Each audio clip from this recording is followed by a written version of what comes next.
शराबी को जज साहब ने आजीवन कारावास दिया, कहा जीवन भर जेल में रहेगा, जेल से निकलना इसका अच्छा नहीं है। अरे किया क्या था, शराबे ने पीता था। शराब पीना ऐसा कौन सा अपराध हो गया जिससे जज साहब का पारा हाई हो गया और उन्होंने आजीवन कारावास दे दिया। अरे गौवा में दुकान खुल रही है तो कहाँ जाएगा, पिएगा ही। गांव में, गली गली में अब शराब की डिलीवरी भी होगी, कई जगह ऐसे घर पहुंच जाएगा। आप बिहार में बंद है तो भी घर घर मिल जाता है, जहाँ चाहेंगे वहीं। लोग कहता है कि अरे शराब चाहिए तो यहीं मिल जाएगा, पैसा फेंको तमाशा देखो। चलिए साहब, अब यह घटना है यूपी की, उत्तर प्रदेश का मऊ जनपद, जहां एक शराबी को जज साहब ने ऐसी कलम चलाया कि आजीवन कारावास उसको हो गया, जीवन भर जेल में रहेगा। शराबिया का दोष क्या था?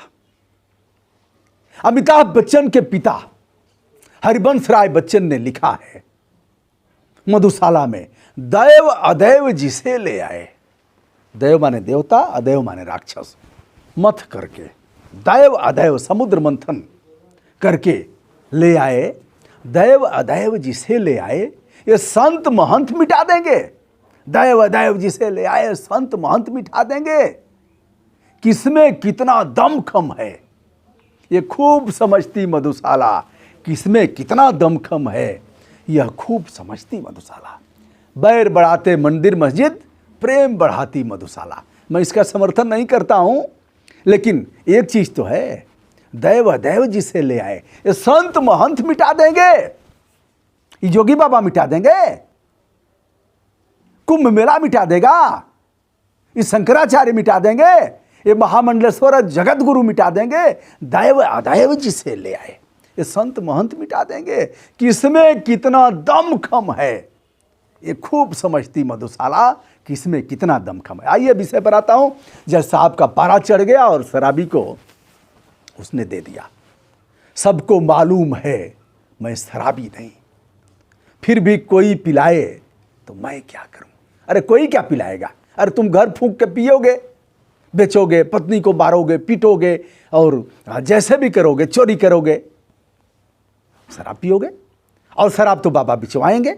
अब तो महिलाओं के नाम 30% से अधिक शराब की दुकानें आवंटित की गई हैं।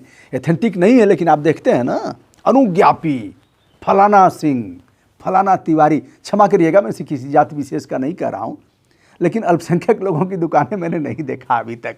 ये फला अंसारी, उनकी दुकानें अभी तक नहीं देखा। पीने में वो अभी अब पीछे नहीं है, जबकि हमारे धर्म में भी नहीं है, कुरान शरीफ में नहीं लिखा है दारू पीना। तो हमारे महाभारत और रामायण में लिखा है क्या, गीता में लिखा है क्या कि शराब पीना चाहिए? पी रहे हैं लोग।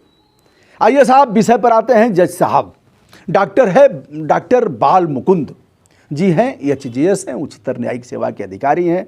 और घटना है 19 जनवरी 2022 की। शादी होती है प्रेम से, दान दहेज दिया भी गया, क्या पता कि वह शराबी निकल जाएगा। पहले से भी पीता रहा होगा, अब शराबी निकल गया, करें क्या? 2 बच्चे हो गए जल्दी जल्दी, पता भी नहीं है कि बच्चों को रोकना कैसे है। नाम है इसका सुनील राजभर और यह है मऊ जनपद का थाना हल्दरपुर का रहने वाला है सुनील राजभर। और लड़की रहने वाली है, अगर देखा जाए तो मऊ जनपद के ही रानीपुर थाना क्षेत्र की। शादी होती है, 2 बच्चे भी हो जाते हैं, मारता पीटता है, शराब के लिए पैसा मांगता है, जेवर ववर सब बेच दिया। यह कई बार घर आई, पंचायत हुई, थाने पर पंचायत हुई, उसको विदा किया गया। विदा करके चली गई कि शायद अब ठीक हो जाएगा, लेकिन आदत की परिभाषा है जिसके किए बिन रहा न जाए। यह है आदत की एक लाइन की परिभाषा। आदत से लाचार है मक्खनचुआ और दारू वारू पीता है, मारता पीटता है। इसी बीच वह आ जाती है अपने मायके, यानी मायके रानीपुर थाना क्षेत्र में, और पलिया गांव है। इसी बीच सुनील आता है तो 2 दिन 3 दिन 4 दिन ससुराल में रहता है। चल अब कोनो बात ना, चल अब ना मारब। अब वो नहीं मानती है कि अब तुम मानोगे नहीं, बहुत दिन से 2 बच्चे हैं, किसी तरह से मेहनत मजदूरी करके हम चिल्ला लेंगे। ऐसे में 19 जनवरी 2022 को स्थानीय ठेके पर जाता है। ठेका गांव-गांव में है, आपके गली गली में हो जाएगा, क्योंकि ठेके में बाबा का प्राण बसता है। इस मामले में great person of India Nitish Kumar. मैंने पहले भी कहा है, आज ही नहीं कह रहा हूं। मैंने अभी कहा कि मोदी जी से मानसिक स्तर नीतीश कुमार का 1 लाख गुना अच्छा है। मोदी जी की मां को एक मखनचुआ गरिया दिया तो सर आसमान चढ़ा लिए सिर पर। हमारी मां को कहा गया है, और नीतीश कुमार को 2 झापड़ मंचवा पर चढ़ के मार दिया टोरा। और लोग मारने लगे, पुलिस वाला मारने लगे सब, तो कहे ना अरे मत मारो मत मारो मत मारो। पूछो दिक्कत क्या है, काहे गुस्से में है वह? यह मानसिक स्तर है प्रधानमंत्री नरेंद्र मोदी का, गिरा हुआ मानसिक स्तर, और नरेंद्र मोदी से लाख गुना उच्चतर मानसिक स्तर नीतीश कुमार का। आइए साहब, मानसिक स्तर अच्छा नहीं कहेंगे आदित्यनाथ योगी का, क्योंकि शराब बंद नहीं करवा पाएंगे। अब 19 जनवरी 2022 को आता है, बात बढ़ती है। उसी बीच फावड़ा उठाता है, पी करके दारू खाने से आया ही था, फावड़ा उठाता है। फिर जो हुआ उसकी पत्नी का कल्पना नहीं कर सकते आप। मामला थाने में जाता है। सासू मां सोमारी देवी अपराध दर्ज कराती हैं। सुनवाई होती है। न्यायाधीश डॉक्टर बाल मुकुंद ने कहा अपने फैसले में, ऐसे भेड़ियों का बाहर रहना स्वस्थ समाज के लिए किसी भी तरह अच्छा नहीं कहा जा सकता। यह दरिंदा है। इसने नहीं देखा हमारे बच्चों का क्या होगा। इसने नहीं सोचा कि अग्नि को साक्षी देकर के 7 फेरा हमने लगाया है। यह हमारी अर्धांगिनी है। यह कटिया करती है, दौरी करती है, धान काटती है, गेहूं काटती है, मजदूरी करती है। यह बच्चों का पेट कैसे पालती है, अपने भूखों रह गई, कैसे बच्चों को खिलाया, कैसे इस भेड़िए को खिलाया। इस भेड़िए ने नहीं सोचा। इसलिए जज साहब ने रगड़ करके कलम चलाया और कहा, रिश्ते को शर्मसार किया, मानवता के नाम पर यह कलंक है। इसलिए रगड़ करके जज साहब ने आदेश किया कि इसे आजीवन कारावास की सजा दी जाती है। यह जब तक रहेगा जेल में रहेगा, घुट घुट करके जिएगा। जेल में सश्रम कारावास है तो जाकर के वहां मेहनत भी करेगा।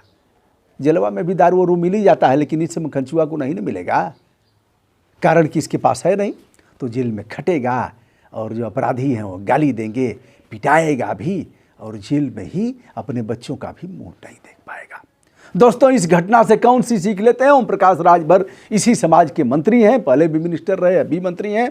शराब पर वह काफ़ी बातचीत भी करते हैं। डबल इंजन की सरकार में ओम प्रकाश राजभर के कलेजे में दम नहीं है जो दबाव बना सके नरेंद्र मोदी जी पर, अमित शाह पर, राजनाथ सिंह पर और आदित्यनाथ योगी पर, कि उत्तर प्रदेश जैसे ऐसे राज्य में जहां मथुरा भी है, जहां काशी भी है, जहां चित्रकूट भी है, जहां भगवान राम का जन्म हुआ था, जहां भगवान कृष्ण का जन्म हुआ था, वहां के मुख्यमंत्री आदित्यनाथ योगी के कलेजे में दम नहीं है जो शराब बंद करवा सके। अब तो महिलाएं भी शराब बेच रही हैं। ओम प्रकाश राजभर जी, यदि हमारा वीडियो आप तक पहुंच रहा है तो एक बार कहीं गढ़ई, डबरी, पोखरी, पोखरा हो, उसमें अपनी शक्ल देख लीजिएगा। दोस्तों, मैं हूं ब्रजभूषण दुबे। इस घटना से, इस कानूनी अपराध से, इस मानवता के नाम पर कोढ़ और कलंक जैसे घटना से आप कौन सी सीख लेते हैं? आपके कमेंट विनम्रता के साथ हम आमंत्रित कर रहे हैं। हमारा अनुरोध है, यदि अभी तक आपने हमारे चैनल को सब्सक्राइब, लाइक, शेयर नहीं किया है तो हमारा हौसला बढ़ाने के लिए आप करें। आपकी सीख हमारे लिए सार्थक होगी, जिसे मैं अंगीकार करूंगा। हमारा प्रणाम स्वीकार करें।